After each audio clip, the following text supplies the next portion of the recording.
kejutan datang dari tubuh intelijen Israel Mossad.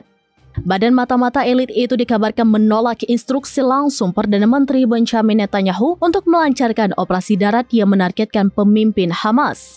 Penolakan Mossad bukan tanpa alasan. Kepala Mossad, David Barnea, bersama Kepala Staf IDF Eyal Zamir serta Penasihat Keamanan Nasional Tzachi Hanekbi menilai serangan darat justru berisiko menggagalkan proses negosiasi gencatan senjata yang sedang berlangsung. Lebih jauh, Barnea menegaskan bahwa Mossad tidak ingin merusak hubungan dengan Qatar. Negara Teluk itu diketahui menjadi tuan rumah bagi Hamas sekaligus berperan penting sebagai mediator utama dalam perundingan damai. Meski menolak operasi darat, Mossad tetap menyiapkan strategi alternatif. Mereka melancarkan serangan udara menggunakan rudal balistik yang ditembakkan dari jet tempur F-15 dan F-35 melintasi Laut Merah. Serangan ini didesain agar tidak memasuki wilayah udara Arab Saudi dan meminimalkan potensi korban sipil di Doha. Namun, misi tersebut tidak membuahkan hasil.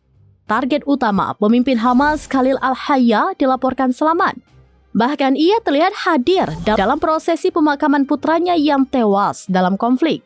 Keputusan Mossad yang membangkang pemerintah Netanyahu ini menjadi sorotan besar, sekaligus menyingkap adanya perbedaan strategi di tubuh elit keamanan Israel.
Download Tribun X sekarang, menghadirkan lokal menjadi Indonesia.